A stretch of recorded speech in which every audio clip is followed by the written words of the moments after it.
Hey, how's it going, YouTube? How y'all doing today? I believe that today I am officially just about out of grass. My grass is just about completely gone.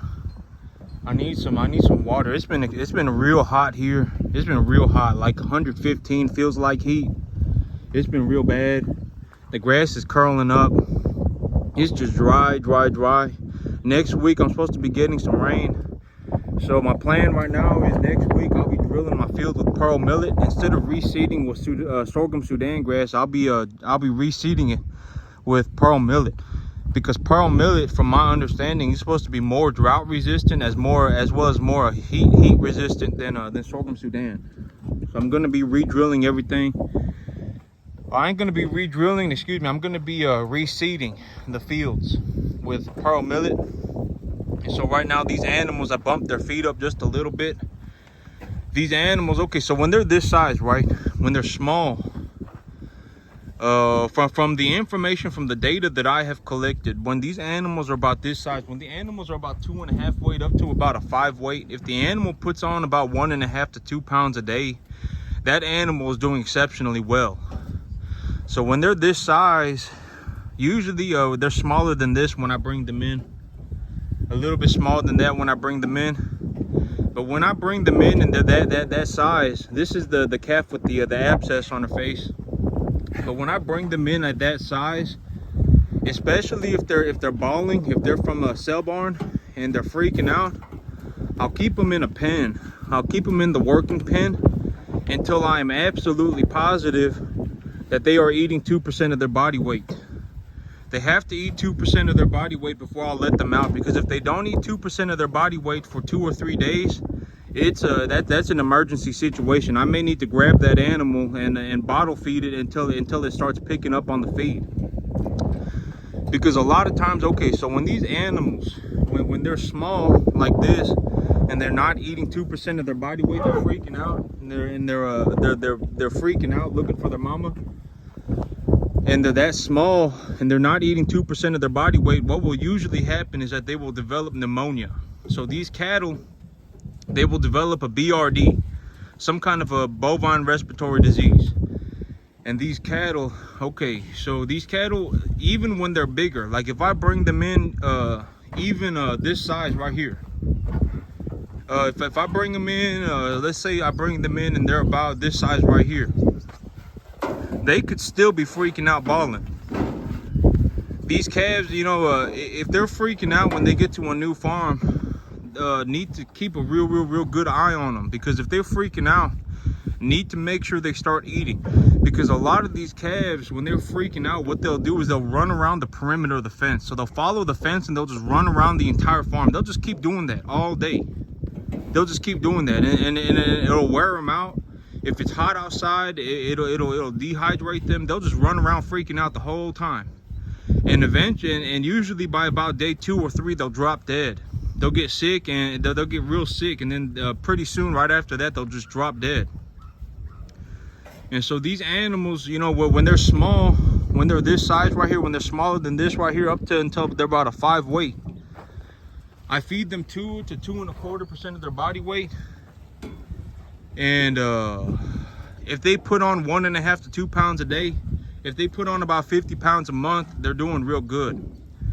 But once they hit about the 5.5 weight, if they're a pretty decent frame animal, like once they hit about this size, they should. Once they hit about this size, I'll increase their feed percentage to about 2 3/4, so 2.75%. And of their body weight. So if this animal right here, he probably I would say he probably about 550 pounds right here, I would feed him about 50 pounds or about 15 pounds of grain a day.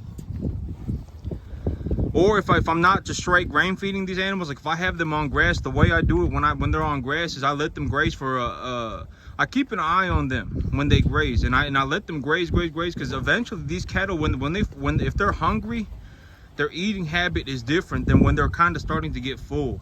So these animals, when they're hungry and they're on grass, they'll gorge themselves. They'll start eating real fast, and then they'll slow down. And when they slow down, I just pull them off the grass And I do that twice a day, and then I give them 7 pounds of grain a day.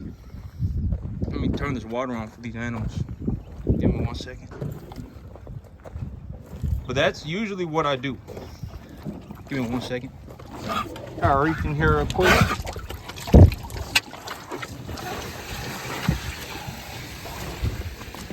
But when these animals get bigger, like when they're about this size right here,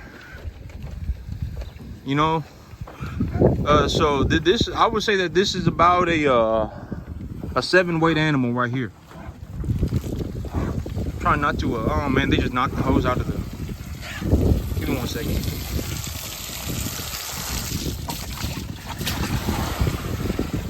But this animal right here, you know, he should be getting about 2 3/4% of his body weight a day. And so right now, I feed these animals all roughly 15 pounds of grain a day, because I got a lot of small dingle donker calves and I got some bigger ones. So I figure that they're just gonna figure it out. And if I give them all 15 pounds a day, that they'll figure it out, because I don't have grass right now. If I had grass, that'd be a different story. I would keep an eye on how much grass they're grazing and then supplement their grain as necessary. But right now, as of today, they're getting about 15 pounds of grain a day each. And the reason they're getting 15 pounds of grain a day each is because I got animal weights all over the place. I got animals up from an 8 weight down to about a 3 weight. And so I figure if I got spread that large and I got animals this size and I'm looking to feed 2.75% of their body weight, I'll feed 15 pounds a day. And so that's what I got them on right now. And when they're small, so when they're big like this, you know, the way to think about it is that, like, okay, let's say I got a 30-year-old human being, right, a 20-year-old human being, and I put him in a buffet with a 10-year-old human being. That 20, 30-year-old human being is going to eat a lot more than that 10-year-old most of the time. And so, you know, and that 20 to 30-year-old human being is also going to put on weight faster. But it's the same way with these cattle. So when they get larger, they'll put on weight faster. Oh my gosh, they just knocked each other over the feed. Oh, she okay though. But you know, that's essentially the what's going on. So these animals, when they're smaller, they'll put on weight slower, but when they get larger, they'll put on weight faster. And like this animal right here, you know, like if I had the market to do it, like if I had somebody who was looking for a processed animal or a big animal, you know, I could probably, this fella right here, he's probably gonna finish at about, I would say he's about 650, 700 pounds right now. And he's probably gonna finish at about double that weight, somewhere around 1,300 pounds. And so, you know, by the time this guy is ready for the processor, he'll be about double the weight and he'll be about 2 inches taller, maybe 3 inches taller. And so he's gonna get a little bit taller, but he's gonna get real fat. And that's how these animals get finished. That's you know, like if I had somebody that, you know, if I had a place to sell meat, like somebody wanted meat, I could finish these animals, but it's gonna take a lot of feed to finish these animals. I would just anticipate that if I was gonna take this animal, that by the time this animal right here hit about 8.5 weight, this one right here hit about 8.5, I would think that I have to bump their feed up to about 3.25% to keep them gaining. And if I bumped them up to 3.25% and this animal was 1,000 pounds, I'd have to feed them more than double than I'm feeding them right now. I'm feeding them 15 pounds a day right now. I'd have to feed them 32.5 pounds if I was going to feed them 3.25. If I was going to feed them 3.25% at 1,000 pounds, and I had to get him up to 1,400, by the time he hit 1,400, by the time he hit 1,300, he'd be eating a third more. So he'd be eating like 40 pounds a day by the time he got finished. And so I'm not willing to do that unless I know for sure that I have somewhere that I can sell finished cattle at. And so, you know, I'm gonna let the feed yards handle that, because the feed yards, they got deals with the packer plants and stuff like that. And so, but this is a little bit of a plainer animal. This Jersey cross right here. But these Jersey crosses right here, this is a big boy. These Jersey crosses, they're known for good meat. They're known for having a lot of marbling in their meat. But I mean, I got some smaller animals. I do have some smaller frame animals, but that's okay. The big thing is that on the totality of these animals, I have to make 500 a head right now. And right now it does look like I'm gonna make that. I am gonna make that. So I'll have to see. I'm gonna start taking animals to market this weekend.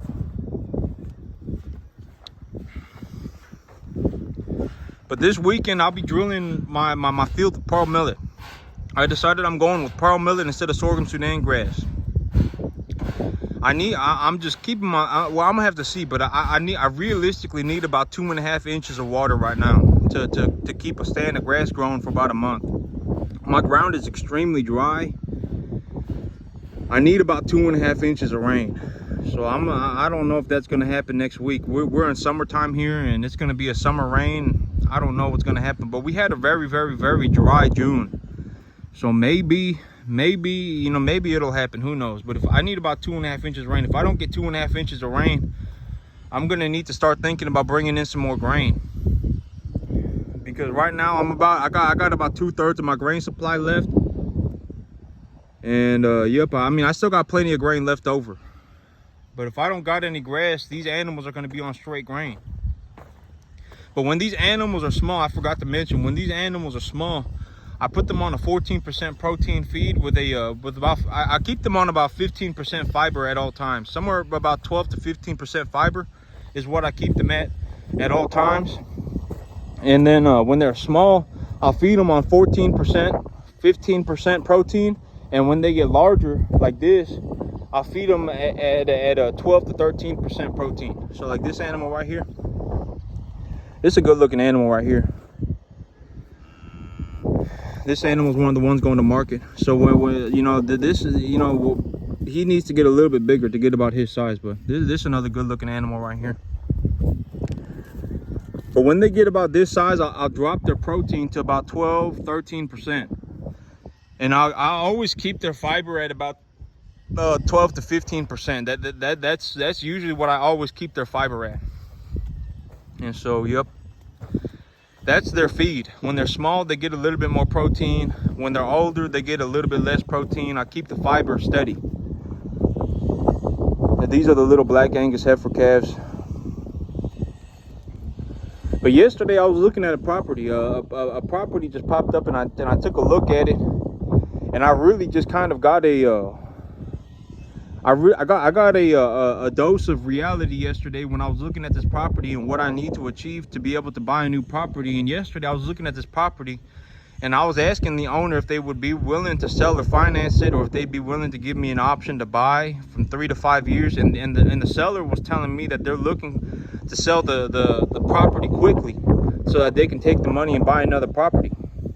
But I was like, man, okay, so if I was going to have to go and get my own financing, I'm going to have to liquidate all of my animals.